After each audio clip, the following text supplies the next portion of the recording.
നമസ്കാരം. നെയ്യാറ്റിൻകര ഗോപൻ സ്വാമി ഒരു വർഗീയവാദിയാണോ? ആണ് എന്ന് സമ്മതിക്കേണ്ടി വരും, അദ്ദേഹത്തിന്റെ മക്കളുടെ നിലപാട് കണ്ടാൽ. അതല്ല അദ്ദേഹം ഒരു ജ്ഞാനിയാണ് എന്നുണ്ടെങ്കിൽ അദ്ദേഹത്തിന് പറ്റിയ അബദ്ധമാണ് ആ മക്കൾ എന്ന് വിളിച്ചു പറയേണ്ടി വരും.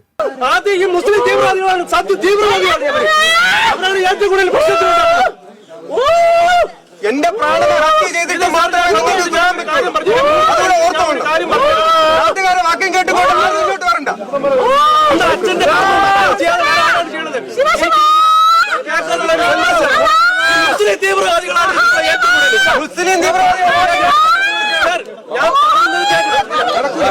നിങ്ങളിപ്പോ കണ്ട ഈ വീഡിയോ, ഇത് അന്ന്, അതായത് ആ ഗോപൻ സ്വാമിയുടെ മരണത്തിൽ ദുരൂഹതയുണ്ട് എന്ന് പറഞ്ഞുകൊണ്ട് രണ്ടുപേർ കൊടുത്ത പരാതി, നാട്ടുകാർ കൊടുത്ത പരാതി, ആ പരാതിന്മേൽ പോലീസ് അന്വേഷിക്കാൻ വന്നപ്പോൾ അവർ നടത്തിയിട്ടുള്ള പ്രകടനമാണ്.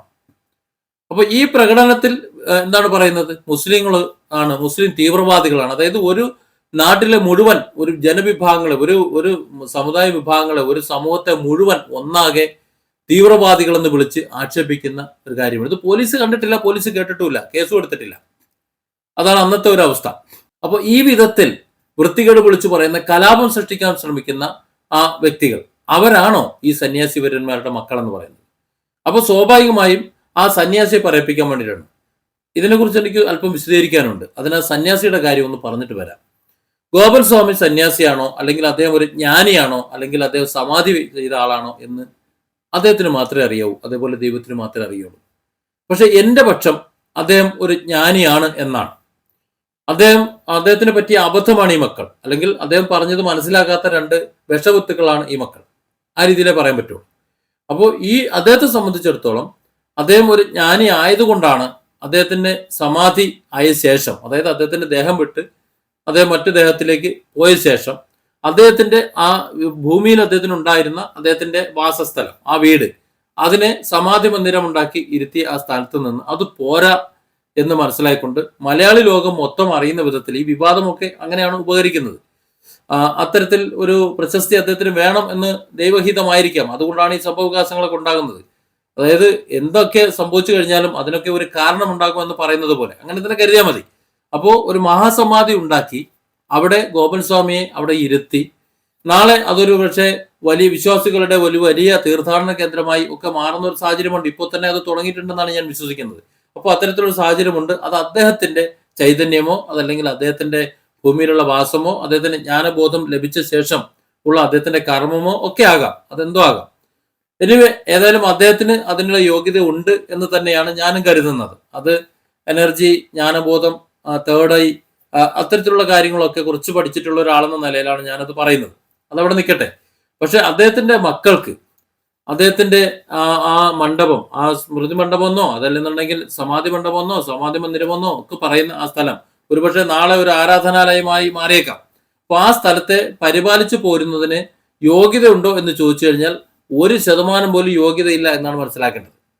അങ്ങനെ ഉണ്ടായിരുന്നുവെങ്കിൽ തന്റെ പിതാവിന്റെ ആഗ്രഹപ്രകാരം ഈ സമാധി കഴിഞ്ഞിട്ട് മന്ദിരം ഉണ്ടാക്കി അതിനകത്ത് ഇരുത്തുമ്പോൾ, സമാധി മണ്ഡപം ഉണ്ടാക്കി ഇരുത്തുമ്പോൾ, അത് സംശയത്തിന്റെ കാരണം കൊണ്ട് പൊളിച്ച് പരിശോധിക്കാൻ വരുന്ന ഉദ്യോഗസ്ഥർ അല്ലെങ്കിൽ മറ്റുള്ളവർ അവരുടെ മുന്നിൽ മുസ്ലിം തീവ്രവാദികളാണ് എന്നിങ്ങനെ ആക്രോശിക്കില്ലായിരുന്നു. ഒന്നുകിൽ ആ പിതാവ്, ഈ സ്വാമി, അതായത് ഗോപൻ സ്വാമി, ഈ മക്കളോട് പറഞ്ഞിട്ടില്ല, അത്തരത്തിൽ യാതൊന്നും തന്നെ ആവശ്യപ്പെട്ടിട്ടില്ല. അതല്ലെങ്കിൽ അദ്ദേഹത്തിന് തെറ്റുപറ്റി. ഈ മക്കളൊക്കെ കുറച്ച് വിശ്വാസികളായിട്ടുള്ള ബോധമുള്ളവരാണെന്ന് അദ്ദേഹത്തിന് തോന്നി.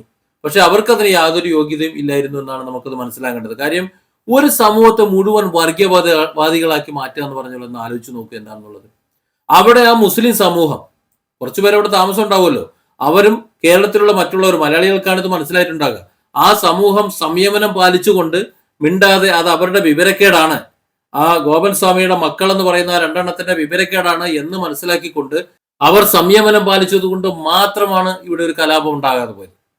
ഇല്ലെങ്കിൽ ആലോചിച്ച് നോക്കൂ, ഈ ഒരു കലാപം തുടങ്ങിക്കഴിഞ്ഞാൽ അത് ഏത് വിധേനയാണ് ചെന്ന് അവസാനിക്കുക? നമ്മുടെ ഈ കൊച്ചു കേരളം കൂടി മൊത്തം കത്തുന്ന ലെവലിലേക്ക് പോകൂലേ? അപ്പോൾ അത്തരത്തിലേക്ക് പോകുന്ന വിധത്തിൽ വലിയ ദുരന്തം വിളിച്ചു വരുത്തിയ ഈ രണ്ട് മക്കൾ ഈ ജ്ഞാനിയുടെ ബാക്കിയുള്ള പരികർമ്മങ്ങൾ ചെയ്യാൻ യോഗ്യത ഉള്ളവരാണെന്ന് ആ നാട്ടുകാർ ചിന്തിക്കുന്നുണ്ടോ? എന്നാൽ നിങ്ങൾക്ക് തെറ്റി. ആ ഗോപൻ സ്വാമി എന്ന് പറഞ്ഞ വ്യക്തി അദ്ദേഹം ജീവിച്ചിരുന്ന കാലത്ത് ആരും ആയിക്കോട്ടെ, ഒരു വ്യക്തിക്ക് ജ്ഞാനബോധം ലഭിച്ച ശേഷം അദ്ദേഹം എങ്ങനെയാണ് ജീവിക്കുന്നത് എന്നതനുസരിച്ചിരിക്കും അതിന്റെ ബാക്കിയുള്ള കർമ്മങ്ങൾ. അപ്പോൾ അതിനുശേഷമുള്ള അദ്ദേഹത്തിന്റെ കർമ്മത്തിന്റെ ഫലമാണ് അദ്ദേഹത്തിന് ഈ കിട്ടുന്ന സ്വീകാര്യതയും അതിനുശേഷം ഇപ്പൊ മഹാസമാധിയും എല്ലാം. മലയാളികൾ അല്ലെങ്കിൽ വിശ്വാസികൾ ഉള്ള കാലത്തോളം ഗോപൻ സ്വാമി അറിയപ്പെടും. ഇനി ഇവിടെ നിന്ന് അങ്ങോട്ട് അതിന്റെ ഒരു കാലമാണ് എന്ന് പറയാതിരിക്കാൻ വയ്യ, അതായിരിക്കും. പക്ഷെ അത് അർഹിക്കുന്ന കരങ്ങളിലല്ല ഉണ്ടായിരിക്കുന്നത് എന്ന് മനസ്സിലാക്കിക്കൊണ്ട് ഇങ്ങനെ കലാപമുണ്ടാക്കാൻ പരിശ്രമിച്ചിട്ടുള്ള ചില സംഘടനകളും ആ കലാപത്തിന് നേതൃത്വം കൊടുത്തിട്ടുള്ള ഈ മക്കളും അവരെയൊക്കെ മാറ്റി നിർത്തിയിട്ട് വേണം ഈ ഗോപൻ സ്വാമി സ്മൃതി മണ്ഡലത്തിന്റെ പരിപാലനം. അല്ലെങ്കിൽ ഗോപൻ സ്വാമി അത് സഹിക്കൂല, അദ്ദേഹത്തിന്റെ ആത്മാവ് പൊറുക്കൂല എന്നതാണ് വസ്തുത. ഞാനങ്ങനെ മനസ്സിലാക്കുന്നത്. ഇവിടെ ഒരു സമൂഹത്തിന് ഒരു അല്പം ബോധം ഉണ്ടായിപ്പോയത് കൊണ്ട് മാത്രമാണ് ഇവിടെ കലാപം ഉണ്ടായിരുന്നത്. അല്ലെങ്കിൽ ഈ ഗോപൻ സ്വാമിന്റെ സ്മൃതി മണ്ഡപവും മുസ്ലിങ്ങളും തമ്മിൽ എന്ത് ബന്ധമുള്ളത്? വല്ല ബന്ധമുണ്ടോ? ഇപ്പൊ അവസാനം വിവാദമാകും, പണിയാകും, ആരൊക്കെ കേസ് കൊടുത്തു എന്നറിഞ്ഞപ്പോ മകൻ വന്നിട്ട് മാപ്പ് പറയുന്നത് കേട്ടു. ഇപ്പൊ എൻ്റെ അടുത്ത് ഇന്നലെ ഒരാൾ വിളിച്ചു ചോദിച്ചിരുന്നു, അപ്പോൾ ഞങ്ങൾ മുസ്ലിം തീവ്രവാദി എന്ന് പറഞ്ഞിരുന്നു എന്ന് എൻ്റെ അടുത്ത് പറഞ്ഞിരുന്നു. പക്ഷെ ഞാനങ്ങനെ പറഞ്ഞതായിട്ട് എനിക്ക് ഓർക്കുന്നില്ല. പക്ഷേ ഞാൻ അമ്മയോട് ഇവിടെ അടിവെച്ച സമയത്ത് ഞാനിപ്പോൾ ഞങ്ങൾ ഒറ്റപ്പെട്ട രീതിയിൽ ഞങ്ങളപ്പോൾ ഒറ്റപ്പെട്ട പൊളിക്കാൻ വേണ്ടി വന്നപ്പോൾ ഇങ്ങനെ ആ വെപ്രാളത്തിൽ ഞാൻ അങ്ങനെ തെറ്റായിട്ട് എന്തെങ്കിലും പറഞ്ഞിട്ടുണ്ടെങ്കിൽ ഞാൻ മാപ്പ് ചോദിക്കുന്നു. ഞാനങ്ങനെ മാപ്പ് ചോദിക്കുന്നു.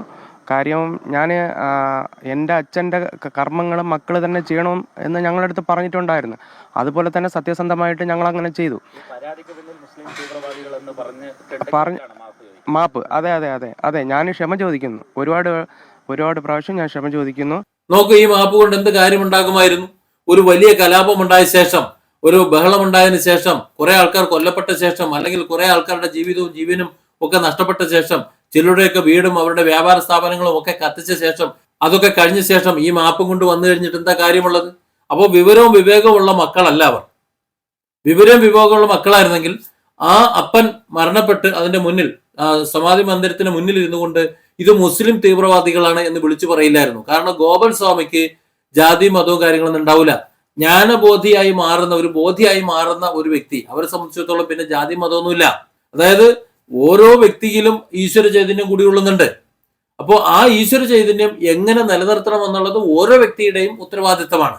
എന്നാൽ നമ്മുടെ മാധ്യമങ്ങളൊന്നും അത് റിപ്പോർട്ട് ചെയ്യാൻ തയ്യാറായില്ലല്ലോ. കുറെ സോഷ്യൽ മീഡിയകൾ മാത്രം റിപ്പോർട്ട് ചെയ്തു. മാധ്യമങ്ങൾ വാർത്തയുടെ ഇടയിൽ അറിയാതെ ഇങ്ങനെ പറഞ്ഞു പോയെന്നേ ഉള്ളൂ. പക്ഷെ അതിനെക്കുറിച്ച് ചർച്ചയോ മറ്റോ കാര്യങ്ങളോ ഒന്നും ഉണ്ടായില്ല. പേടിയാണ് അവർക്ക്. മെയിൻ സ്ട്രീമിലെ വാർത്താ ചാനലുകാരെ വാർത്താ വിതരണക്കാരെന്ന് പറയാൻ പറ്റൂല. വാർത്ത സൃഷ്ടിക്കാനേ അവർക്ക് അറിയുള്ളൂ. അവരാരും ഇതിനെക്കുറിച്ച് പറഞ്ഞില്ല. നമ്മുടെ പോലീസ് സംവിധാനം അറിഞ്ഞുകൊണ്ടൊരു കേസ് എടുത്തില്ല.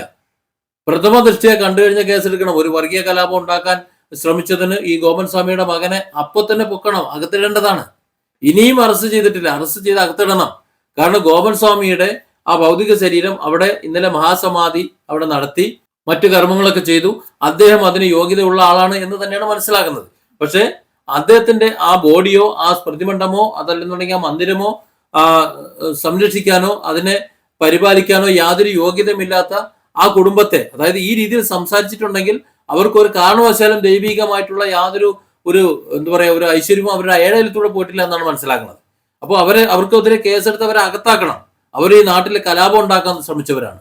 ഒരു വിഭാഗം അത് കണ്ടറിഞ്ഞ് നമ്മളായിട്ട് ഒന്നും മിണ്ടണ്ട, അത് വിവരക്കേടിന്റെ കാര്യം കൊണ്ടാണ്, ആ വിവരക്കേട് നമുക്ക് ക്ഷമിച്ചേക്കാം എന്ന് മറുവിഭാഗം, അതായത് മുസ്ലിം വിഭാഗം ക്ഷമിച്ചതുകൊണ്ട് മാത്രമാണ് അവിടെ ഒരു കലാപം ഉണ്ടാകാതിരുന്നത്. എപ്പോഴും മുസ്ലിം വിഭാഗത്തെ തീവ്രവാദികളുടെ സ്ഥാനത്തും കലാപവാദികളുടെ സ്ഥാനത്തും ഒക്കെ പ്രതിഷ്ഠിച്ച് കാണാറുണ്ട് ഇത്തരത്തിലുള്ള ആ വിഷജന്തുക്കൾ.